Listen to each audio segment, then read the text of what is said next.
Hello viewers, today we are going to study about what is microbiology। जैसे कि name से ही explain हो रहा है, माइक्रो मतलब स्मॉल एंड बायोलॉजी मतलब लिविंग ऑर्गेनिज्म। जब हम ऐसे लिविंग ऑर्गेनिज्म की स्टडी करते हैं जो बहुत ही स्मॉल है, उसको हम माइक्रोबायोलॉजी स्टडी करते हैं। माइक्रोबायोलॉजी के अंदर बहुत सारी ब्रांचेस हैं, जैसे कि medical microbiology, food microbiology, pharma microbiology, soil microbiology, ऐसे बहुत सारे ब्रांचेस हम स्टडी करते हैं। बट बेसिक माइक्रोबायोलॉजी यही होता है कि जब भी हम स्मॉल लिविंग ऑर्गेनिज्म की स्टडी करते हैं तो उसको हम माइक्रोबायोलॉजी कहते हैं। Okay, this is a definition of microbiology.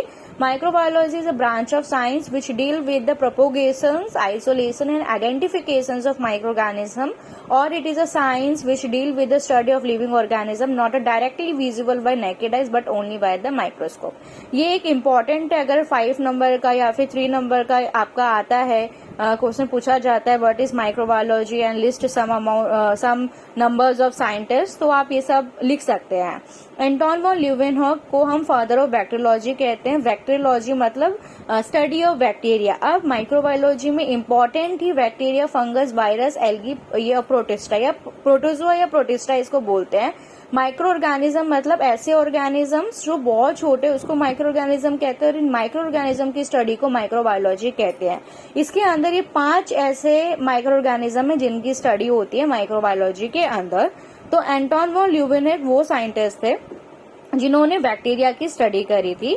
Robert Koch को फाउंडर बोला जाता है मॉडर्न बैक्टीरियोलॉजी का। जो आजकल मॉडर्न बैक्टीरियोलॉजी आ गई, जैसे वैक्सीनेशन लगाना, इम्यूनोलॉजी, ये सब के ये फाउंडर हैं।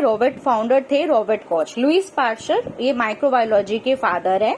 एडवर्ड जेनर ने वैक्सीनेशन डिस्कवर की थी स्मॉल पॉक्स के बारे में। रॉबर्ट हुक साइंटिस्ट ने जो सेल टर्म है उसको क्वाइन किया था, उसको इन्होंने ही दिया था रॉबर्ट हुक ने।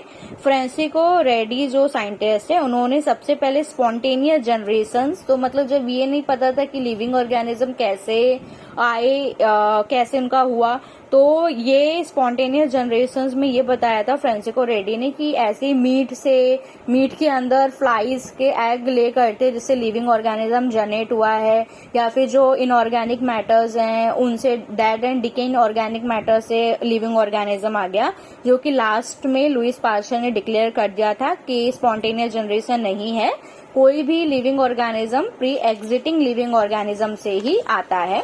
उसके बाद आता है हैंस क्रिस्टियन ग्राम, जिन्होंने बहुत इंपॉर्टेंट ग्राम स्टेनिंग टेक्निक दी थी, जिसपे आज वो माइक्रोबायोलॉजी ऑलमोस्ट डिपेंडेड ही रहती है। ग्राम स्टेनिंग एक बेसिक स्टेनिंग मेथड है। जोसेफ लिस्टर्स ने फर्स्ट टाइम स्टेरिलाइजेशन प्रोसेस बताया था कि कैसे आप ऑब्जेक्ट्स को, इंस्ट्रूमेंट्स को जो सर्जरी में यूज हो रहे हैं उनको कैसे आपको स्टेरिलाइज करना है फिनॉल के साथ। तो जोसेफ लिस्टर वो साइंटिस्ट थे। फैनी हैसे एक साइंटिस्ट थी जिन्होंने अगार को डेवलप किया था। सेमी सॉलिड हो जाता है जो हमारा अगार बनता है, मीडिया जो लैब्स में बनाए जाते हैं जहाँ ग्रो किया जाता है बैक्टीरिया, तो फैनी हैसे ने ही उसको डेवलप किया था।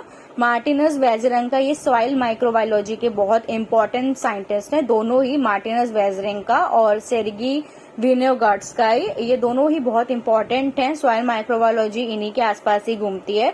तो मार्टिनस वेजरेंका, इन्होंने फर्स्ट वायरस और बैक्टीरिया को डिस्कवर किया था जो नाइट्रोजन फिक्सेशन, मतलब जो पैडी फील्ड्स होते हैं जिसमें राइस ग्रो होता है, वहां पे नाइट्रोजन फिक्स होता है तो जाके पैडी फील्ड्स में पैडी आता है, राइस ग्रो कर पाते हैं। तो ये उसका कौन सा बैक्टीरिया, राइजोबियम बैक्टीरिया, वो मार्टिनस वेजरेंका ने ही डिस्कवर किया था। और सेर्गी विनेगार्ड्सका ने फर्स्ट नॉन कीमो ऑटोट्रॉपी प्रोसेस जो होता है, जो बैक्टीरिया के द्वारा होता है, उसको डिस्कवर किया था। एडलॉफ वॉन वेहरिंग ने जो डिप्थीरिया, कॉर्निबैक्टीरियम डिप्थीरिया एक डिजीज होता है, उसके अगेंस्ट एंटीटॉक्सिन को डेवलप किया था। रोनाल्ड रॉस ने सबसे पहले ये डिस्कवर किया था कि जो मलेरिया है वो मॉस्किटो से ही ट्रांसमिट होती है। ठीक है, मॉस्किटो ही उसका वेक्टर है जो मलेरिया को अनहेल्दी से हेल्दी में ट्रांसफर कर रहा है। रॉबर्ट कॉच मेडिसिन, इन्होंने ट्यूबरक्लोसिस, टीबी के अगेंस्ट बहुत सारी मेडिसिन और किया था रॉबर्ट कॉच ने। और अर्नेस्ट वॉरिचेन, होवर्ड फ्लोरो, इन दोनों ने ही मिलके penicillin antibiotic from the Penicillium notatum fungus से डिस्कवर किया था। ये तो क्विक 1-2 लाइन में मैंने बताया है और बहुत सारे साइंटिस्ट अभी रह गए हैं। तो मैं 1 बाय 1 हर साइंटिस्ट की डिटेल वीडियोस बनाऊंगी और आप इस प्लीज चैनल को लाइक करिए, सब्सक्राइब करिए। और आज से हमने माइक्रोबायोलॉजी पढ़ना स्टार्ट कर दिया और मैं कोशिश करूंगी कि सारे टॉपिक्स मैं कवर कर सकूं। Thank you.